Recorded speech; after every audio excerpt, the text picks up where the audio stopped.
Good morning, everyone. It's Thursday, October 19th, and I wanted to start out with a layout of what the U.S. naval forces are currently looking like. This, of course, is from the United States Naval Institute News, the tracker part of the site. It shows us that the Gerald Ford uh, carrier strike group is somewhere near, if it's close enough, it's in range, in the Eastern Mediterranean. The Mesa Verde, which is a amphibious assault vehicle or amphibious reconnaissance craft, basically it's a flying airport. Also, it's a floating airport.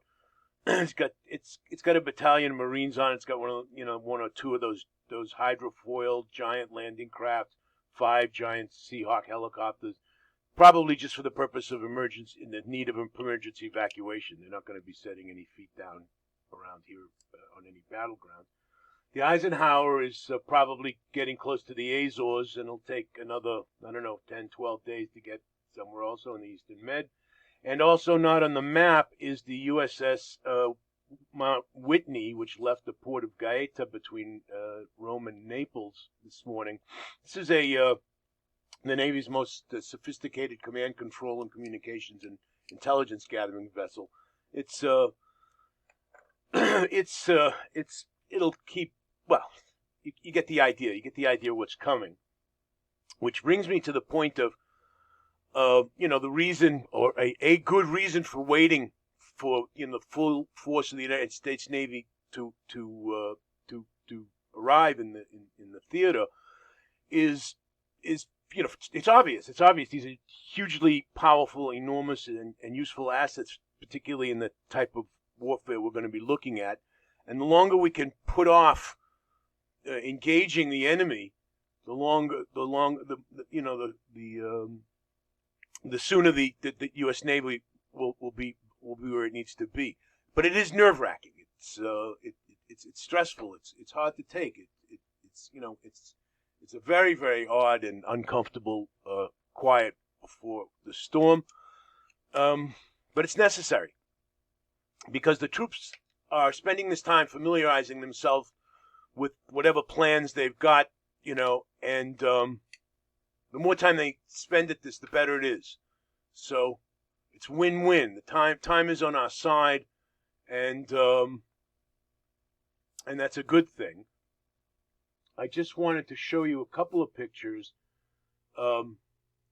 This one shows that the UN reports that there's 500,000 Palestinians sheltering in the buildings. There's obviously more, so we're getting close to that 600,000 number we need to see. With the IDF said that would be a sufficient reduction in population to move in northern Gaza. That's a good thing. And in general, I have a good piece of news this morning. Hadassah's fiance, Eddie's sister, Bella, finally gave birth. I think this baby was I think she was pregnant for like 45 weeks. The picture I saw, it looks like he's ready for gone. And mom's recovering. I assume it was a cesarean. I'm not sure. So that's really good news. And this other positive, the small p.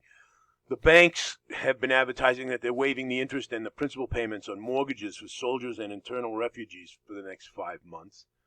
So that's a good thing. I mean, when was the last time you ever saw those people do anything decent for the population other than just abuse them? So that's positive. All the HMOs have command centers. They have social workers and nurses and doctors, psychiatrists, all ready and willing to listen to you and talk to you. Try to helping parents make kids feel more secure. That it's help is here. Help is this. In fact, Sigi says there's even cosmetician command centers.